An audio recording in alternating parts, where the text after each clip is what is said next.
Hello learners, आज की class में हम डिस्कस करेंगे फॉर्मूले यूज्ड इन ट्रिग्नोमेट्री कि ट्रिग्नोमेट्री में कौन कौन से फॉर्मूले यूज़ होते हैं, लेकिन इन्हें हम ट्रिक वाइज डिस्कस करेंगे जिससे कि ये लंबे समय तक आप याद रख पाएँ और आप इनको सरलता के साथ यूज़ कर पाएँ। तो ट्रिग्नोमेट्रिक फॉर्मूलों को डिस्कस करने के लिए सबसे पहले जो हमें डिस्कस करना है वो टॉपिक है ट्रिग्नोमेट्रिक रेशियोज़। तो ट्रिग्नोमेट्रिक रेशियोज समझने के लिए हम थोड़ा सा यहाँ पर फिगर्स के बारे में डिस्कशन कर लेते हैं जो आपके सामने बोर्ड पर बने हुए हैं। तो सबसे पहले बात करते हैं कि ट्रिग्नोमेट्री किस ट्रायंगल में यूज़ होती है। तो हमेशा जो ट्रिग्नोमेट्री होगी वो राइट एंगल ट्रायंगल में यूज़ होगी और किसी भी ट्रायंगल में ट्रिग्नोमेट्री यूज़ नहीं होती है, ना ही इसके फॉर्मूले यूज़ किए जाते हैं। तो सबसे पहले अगर आप देखें तो आपको एक ट्रायंगल बना हुआ दिखेगा। इस ट्रायंगल में एक एंगल 90 डिग्री है, 90 डिग्री। अगर हम राइट एंगल ट्रायंगल की बात करें तो वो कहता है कि ऐसा ट्रायंगल जिसका एक एंगल 90 डिग्री हो जाए तो उसे हम राइट एंगल ट्रायंगल कहते हैं। तो ये हमारा जो एंगल है वो 90 डिग्री है। इसके जस्ट अपोजिट जो साइड होगी, यानी side opposite to right angle, उसे हम हाइपोटेनियस के नाम से जानते हैं और उसे हम सिंबलाइज करेंगे कैपिटल H के फॉर्म में। दूसरे एंगल के पास हम आते हैं। अगर आप ध्यान से देखें तो मैंने इसे थीटा मार्क किया है, आप इसे ABC कुछ भी मार्क कर सकते हैं। तो इस एंगल के ऑपोजिट जो साइड होगी, इस थीटा एंगल के ऑपोजिट जो साइड होगी उसे परपेंडिकुलर नाम दिया जाता है और उसे P से सिंबलाइज करते हैं। और रिमेनिंग जो साइड होती है, यानी जिसके साथ ये थीटा एंगल बनता है, उसे हम बेस के नाम से जानते हैं और कैपिटल B सिंबलाइज करते हैं। अगर थीटा की पोजीशन को चेंज कर दिया जाए, मतलब ज़रूरी नहीं कि थीटा यहीं पे बने। अगर आप दूसरे फिगर में देखें तो मैंने थीटा की पोजीशन चेंज कर दी है। तो जैसे ही आप थीटा की पोजीशन चेंज करेंगे तो हाइपोटेनियस तो सेम रहेगा, क्योंकि 90 डिग्री आपका सेम पोजीशन पे है, सिंबलाइज भी किया हुआ है रेक्टेंगल शेप में। तो ये जो हाइपोटेनियस तो सेम रहेगा, लेकिन position of perpendicular and position of base वो दोनों आपस में इंटरचेंज हो जाएगी। थीटा बन रहा है जिस साइड के साथ, तो अभी हमने जाना कि उसे हम बेस कहेंगे और उसके ऑपोजिट जो साइड होगी उसको हम क्या नाम देंगे, परपेंडिकुलर नाम देंगे। यहाँ पे हमने दो अलग अलग तरह के दिखने वाले फिगर्स में ये जान लिया कि किसे हम हाइपोटेनियस कहते हैं, किसे परपेंडिकुलर कहते हैं और किसे बेस कहते हैं। अब हम आते हैं अपने सब टॉपिक की ओर जिसका नाम है ट्रिग्नोमेट्रिक रेशियोज। तो हमारे पास 6 ट्रिग्नोमेट्रिक रेशियोज होते हैं। पहला होता है साइन, देन होता है कॉस, देन होता है टेन, उसके बाद होता है कॉसेक, देन होता है सेक और देन होता है कॉट। तो अब हम इन फिगर्स का इस्तेमाल करते हुए ट्रिग्नोमेट्रिक रेशियोज को डिफाइन करेंगे। आपके सामने जो 6 ट्रिग्नोमेट्रिक रेशियो लिखे हुए हैं उनके पहले वर्ड जिसको मैं मार्क कर रहा हूँ उसको आपको ध्यान देना है। अगर आप पहली रो पे जाएंगे तो SCT मिला आपको, तो आपको SCT ये ध्यान देना है। S for sine, C for cos and T for tan. तो जब आप इसे डिफाइन करोगे तो आपको रखना है सबसे पहले P, देन आपको रखना है B, देन आपको रखना है अगेन P, यानी न्यूमरेटर का पार्ट बनेगा PBP। सिमिलरली आपको डिनोमिनेटर पे बनाना है H, again H and remaining में B। इन शॉर्ट इसके कहने का मतलब ये है कि S मतलब साइन, तो आप जब पहला वाला पढ़ोगे S तो आपको पहला वाला रेशियो ले लेना है। तो पहला वाला रेशियो आपने रिलेट कैसे किया, S मतलब साइन, तो साइन इज इक्वल टू क्या हो जाएगा आपका, परपेंडिकुलर अपॉन हाइपोटेनियस। सिमिलरली जब आप C वाला पोर्शन पढ़ोगे, तो आपको दूसरा वाला ऑप्शन ले लेना है, it means base upon hypotenuse. And जब लास्ट वाला आप पढ़ोगे T यानी 10, तो 10 इज इक्वल टू हो जाएगा परपेंडिकुलर अपॉन बेस। ये तो था पहली रो के लिए। अगर हम इसी तरह दूसरी रो को निकाल देते हैं तो दूसरी रो का भी हमारे पास फॉर्मूला बनेगा CSC। First C stand for cosec, then sec, then cot. और जब इसका फॉर्मूला हम बनाएंगे तो अगेन इसका फॉर्मूला क्या होगा, न्यूमरेटर में एच एच बी और डिनोमिनेटर में हो जाएगा पी बी पी। तो अब आपने यहाँ पे समझ लिया होगा कि अगर आप हाइपोटेनियस और परपेंडिकुलर इनका रेशियो लोगे तो आपको कॉसेक मिल जाएगा, आप हाइपोटेनियस और बेस का रेशियो लोगे तो आपको सेक मिलेगा, और बेस और परपेंडिकुलर का रेशियो लोगे तो आपको क्या मिल जाएगा, कॉट मिल जाएगा। अब अगर आप ध्यान से देखें तो इन दोनों चीज़ों को यानी SCT और CSC जो कि आपके सामने फर्स्ट रो और सेकेंड रो में डिफाइन किए गए हैं, अगर आप इनको ध्यान से देखो तो S आप लेते हो तो S की वैल्यू है P/H, तो हमने लिया P/H। इंडिविजुअल दिखा रहा हूँ आपको, एक बहुत इंटरेस्टिंग फैक्ट यहाँ से निकाल के दिखाऊंगा आपको। दूसरे में आप ले लो C, और ये C याद रखना, ये C आपका कॉसेक है और ये S क्या था, साइन है आपका, ये ज़रूर आपको याद रखना पड़ेगा, इसीलिए मैंने ऊपर मार्क किया हुआ था। तो ये हो जाएगा आपका C और यहाँ पे हो जाएगा H/P। और जैसे ही आप इन दोनों का प्रोडक्ट कर दोगे तो आपको एक बहुत इंपॉर्टेंट रिजल्ट देखने को मिलेगा कि S का C से आपने प्रोडक्ट किया तो क्या आ गया, 1। ये S किसके लिए था, ये S था साइन के लिए, ये C किसके लिए था, ये था कॉसेक के लिए, इनका प्रोडक्ट कितना आ गया, 1। तो यहाँ से एक बहुत इंपॉर्टेंट कॉन्सेप्ट निकल के आ गया कि साइन और कॉसेक का प्रोडक्ट क्या होगा, 1। इट मीन्स कि साइन और कॉसेक दोनों एक दूसरे के रेसिप्रोकल होते हैं, या दूसरे शब्दों में कहें तो मल्टीप्लिकेटिव इनवर्स होते हैं, क्योंकि इन दोनों का मल्टीप्लाई या प्रोडक्ट क्या आ गया, 1 आ गया। सिमिलरली आप चाहें तो C और S को भी करके आप देखेंगे तब भी यही रिजल्ट आएगा, T और C को भी करके देखेंगे तब भी यही रिजल्ट आएगा। इसका मतलब ये हुआ कि साइन और कॉसेक दोनों एक दूसरे के मल्टीप्लिकेटिव इनवर्स होते हैं, सिमिलरली कॉस और सेक एक दूसरे के मल्टीप्लिकेटिव इनवर्स होते हैं, और इसी प्रकार से टेन और कॉट भी एक दूसरे के क्या होंगे, मल्टीप्लिकेटिव इनवर्स कहे जाएंगे। ये दिमाग आप बिल्कुल मत लगाइएगा कि आप इस सी को इस सी के साथ कर दें, मतलब कॉस को कॉसेक के साथ कर दें, ये कोई भी फॉर्मूला नहीं बनेगा आपका, ना ही कोई आपको ये रिजल्ट देगा। इसीलिए आपको रो में पहले ही मैंने ऑलरेडी डिफाइन कर दिया है। हमने बार बार डिस्कस किया कि P/H/B, तो ये तो समझ में आ गया कि P का मतलब होता है परपेंडिकुलर, B का मतलब होता है बेस और H का मतलब होता है हाइपोटेनियस। लेकिन इसे अगर आप याद रखना चाहें तो एक सिंपल सा तरीका है। भारत का दुश्मन कौन, पाकिस्तान, सब जानते हैं ना। तो P मतलब पाकिस्तान, पहला P यानी पाकिस्तान, B मतलब भूखा, आप जानते हो कि कितना भूखा रहता है, तो स्टेटमेंट क्या बना, पाकिस्तान भूखा, और लास्ट में भूख लगेगी तो प्यास भी तो लगेगी, तो पाकिस्तान भूखा प्यासा, और डिनोमिनेटर में हो जाएगा H, हिंदुस्तान यानी कि हम लोग, तो हिंदुस्तान दूसरा कितना हरा भरा रहता है, तो हरा और भरा, तो फॉर्मेट क्या बना, न्यूमरेटर में पाकिस्तान भूखा प्यासा, हिंदुस्तान हरा भरा, PBPHHB। तो अभी हमने ये जाना कि कौन सा ट्रिग्नोमेट्रिक रेशियो किसका रेसिप्रोकल होता है, जिसमें कि मैंने थीटा नहीं लिखा था, सिर्फ आपको ये दिखाने के लिए कि आप कैसे उसको यूटिलाइज करेंगे। लेकिन जब आप इसको एज अ फॉर्मूला फॉर्म लिखते हो तो इसे कुछ ऐसा लिखा जाता है कि साइन, आपने एंगल लिया था थीटा, तो sine theta into cosec theta is equal to 1, ये लिखना पड़ेगा। सिमिलरली हम लिख सकते हैं cos theta into sec theta is equal to 1 लिख सकते हैं। सिमिलरली आपने देखा कि हम लिख सकते हैं tan theta into cot theta is equal to 1, ये भी हम लिख सकते हैं। तो यहाँ से भी हमारे पास कुछ फॉर्मूले निकलते हैं, जैसे फॉर एग्जांपल अगर आप देखो तो आप साइन थीटा को रोक लो और कॉसेक थीटा का ट्रांसपोज कर दो, तो आपको फॉर्मूला बनेगा sine theta is equal to 1 upon cosec theta. अगर आप कॉसेक को रोक लोगे तो यही फॉर्मूला किस में कन्वर्ट हो जाएगा, cosec theta is equal to 1 upon sine theta में कन्वर्ट हो जाएगा।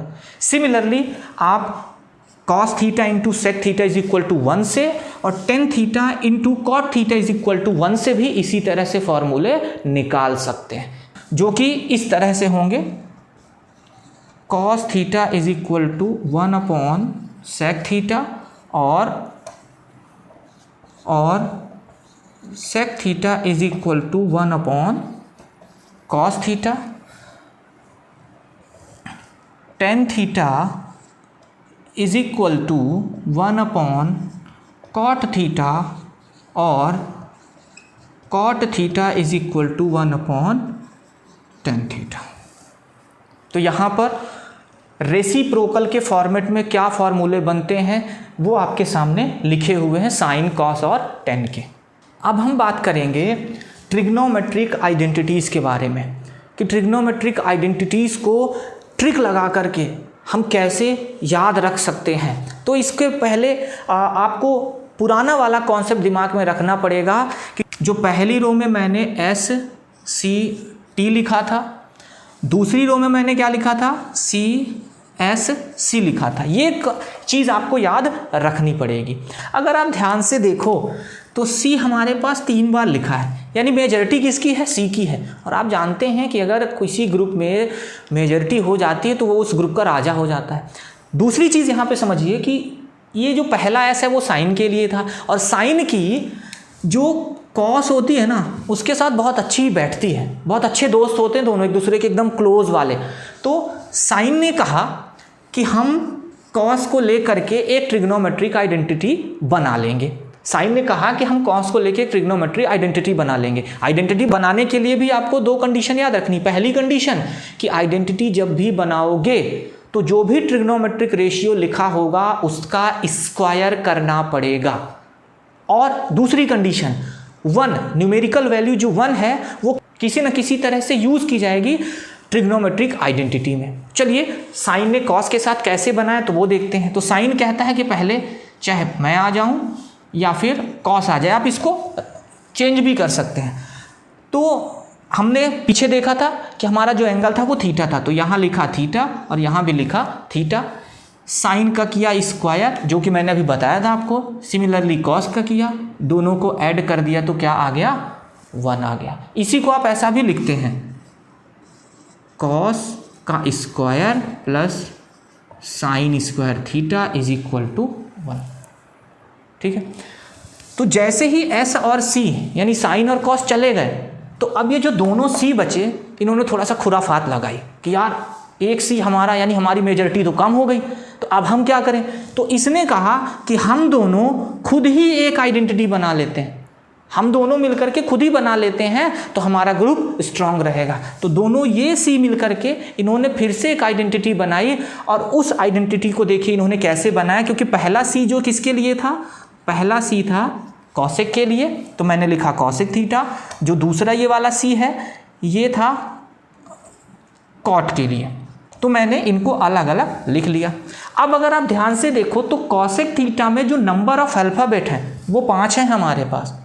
ये बहुत इंपॉर्टेंट कॉन्सेप्ट है। कॉसेक थीटा में नंबर्स ऑफ अल्फ़ाबेट जो कितने हैं, 5 हैं, और कॉट थीटा में कितने हैं, 3 हैं। मैं थीटा को काउंट नहीं कर रहा हूँ, मैं सिर्फ मेन इनकी कंडीशन को काउंट कर रहा हूँ। इसमें 5 हैं और इसमें कितने हैं, 3 हैं। तो 5 यानी कि ज़्यादा, 3 यानी कि कम।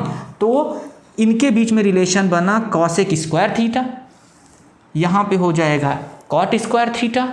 अब कम कौन है, कॉट है, तो जो कम है उसमें 1 को आपको क्या कर देना है, ऐड कर देना है, देन आपको इक्वल साइन लगा देना है। तो cosec square theta is equal to 1 plus cot square theta. इसे दूसरे तरह से भी ऐसा लिखा जाता है, 1 plus cot square theta is equal to cosec square theta. अब साइन और कॉस चले गए, कॉसेक और कॉट चले गए, तो बचे कौन, सेक और टेन। इनके पास कोई ऑप्शन ही नहीं, मरता क्या न करता, खुद ही इन्होंने बना लिया। तो अब इन्होंने खुद से कैसे बनाया वो देखते हैं। तो अभी हमने जो रेसिप्रोकल फार्मूले पढ़े थे ना उनसे रिलेट करते हैं। ध्यान से अगर आप इस फार्मूले को देखें या इस फॉर्मेट को देखें तो इस फॉर्मेट में 1 लिखा है तो आप इसको 1 एज इट इज़ लिख लो, देन आप क्या लगा दो, प्लस लगा दो। यहाँ पे लिखा है कॉट स्क्वायर थीटा, यानी कॉट थीटा है हमारे पास, उसका स्क्वायर है, पर हम बेसिकली कॉट थीटा पे देखेंगे। तो हमने कुछ देर पहले देखा था कि कॉट थीटा का रेसिप्रोकल क्या होता है, टेन थीटा। तो कुछ नहीं करेंगे, कॉट को रिप्लेस कर देंगे किससे, टेन थीटा से।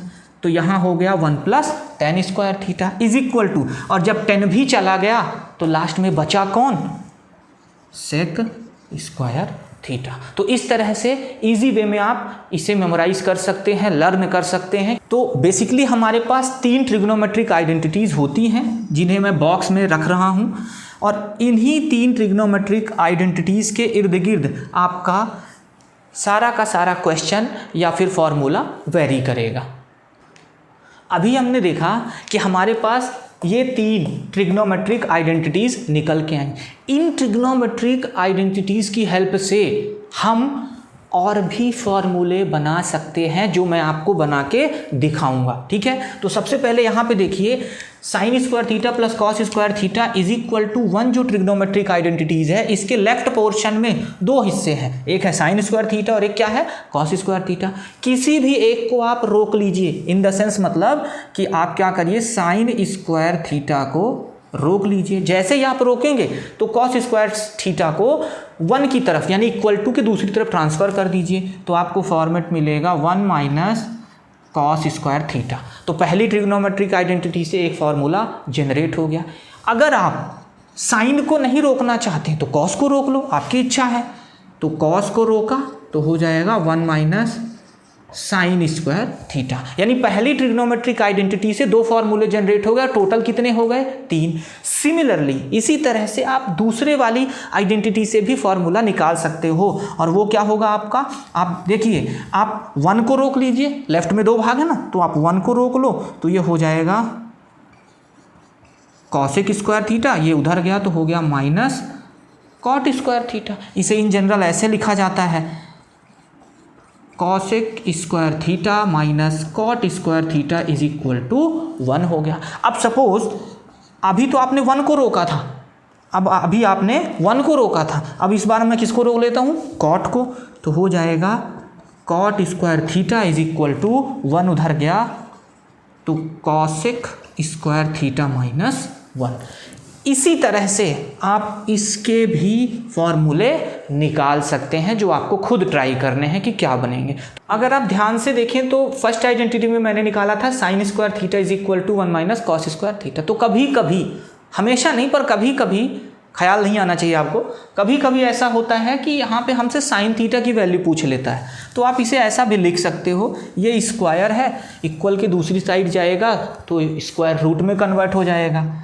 तो sine theta is equal to square root of 1 minus cos square theta, ये फॉर्मेट भी बनता है, जिसे आप ध्यान में रख सकते हैं। इसी तरह से आप यहाँ भी निकाल सकते हैं और इसी तरह से आप यहाँ भी निकाल सकते हैं। तो अब हमें बात करनी है फॉर्मूले related to the complementary angle, की कॉम्प्लीमेंट्री एंगल से रिलेटेड फॉर्मूले क्या होते हैं और कैसे बनते हैं, और कौन सा ट्रिग्नोमेट्रिक रेशियो किसका कॉम्प्लीमेंट्री होता है।